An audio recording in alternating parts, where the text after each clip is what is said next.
नमस्कार दोस्तों, आज बात करने वाला हूँ आईटीआर फाइलिंग के ड्यू डेट के बारे में। असेसमेंट ईयर 26-27 की आईटीआर अगर आप फाइल करने जा रहे हैं तो उसकी ड्यू डेट क्या होगी। जैसा कि आप थंबनेल में आपने पढ़ा है, आईटीआर 3 और आईटीआर 4 की जो ड्यू डेट होगी वो अब 31 अगस्त होगी। हाँ जी दोस्तों, 31 जुलाई नहीं, 31 अगस्त। अगर नॉन ऑडिट केस है तो पहले नॉन ऑडिट केस में लास्ट डेट होती थी 31 जुलाई, अब ऐसा नहीं है। तो चलिए समझेंगे और क्यों ऐसा हुआ वो भी मैं आपको बताऊंगा। उससे पहले बताना चाहूँगा, जो भी भाई बंधु मेरे चैनल पे पहली बार है, इस वीडियो को पहली बार देख रहे हैं, जिन्होंने अभी तक सब्सक्राइब नहीं किया सब्सक्राइब कर लीजिए, साथ ही साथ बेल आइकन पे भी क्लिक कर लीजिए ताकि इस तरह का कंटेंट आपको मिलता रहे। तो दोस्तों, गवर्नमेंट ने यहाँ पे income tax return due date के अंदर चेंजेस किया है। सेक्शन 139 के अंदर जो ड्यू डेट डिफाइंड है उसके अंदर चेंजेस किया है। अब आपको इस प्रकार से ड्यू डेट्स को फॉलो करना होगा। सबसे पहला, एक इंडिविजुअल एचयूएफ, एओपी और बीओआई जिसका ऑडिट के लिए लाइबल नहीं है, उसकी ड्यू डेट 31 जुलाई होगी। एक पर्सन जो बिजनेस एंड प्रोफेशन कर रहा है और जिसका ऑडिट होना है उसकी लास्ट डेट 31 अक्टूबर होगी।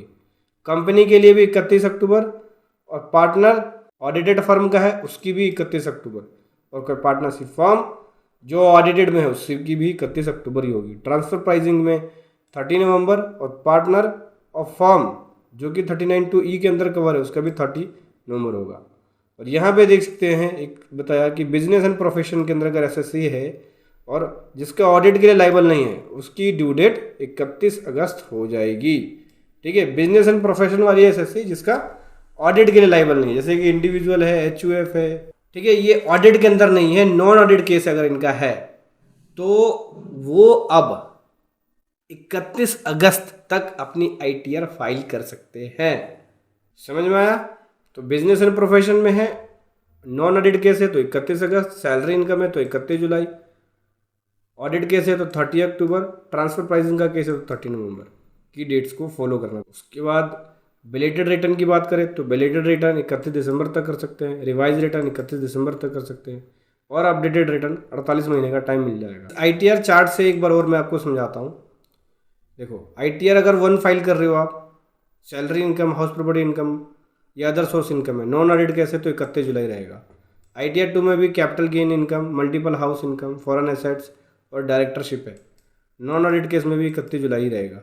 लेकिन अगर आईटीआर 3 फाइल कर रहे हो, इनकम बिजनेस एंड प्रोफेशन से है, तो उस केस में नॉन ऑडिट केस में 31 अगस्त की डेट होगी, और ऑडिट एप्लीकेबल होगा तो 31 अक्टूबर की ड्यू डेट होगी। ठीक है, आईटीआर 3 कौन कौन फाइल कर सकता है? एक इंडिविजुअल, एक एचयूएफ कर सकता है। ठीक है, इसी प्रकार से आईटीआर 4 फाइल कर रहा हो आप प्रेजेंटिव इनकम में, नॉन ऑडिट केस है तो 31 अगस्त। अब आईटीआर 4 कौन कौन कर सकता है? पार्टनरशिप फर्म कर सकता है, इंडिविजुअल कर सकता है, एचयूएफ कर सकता है। समझ गए ना?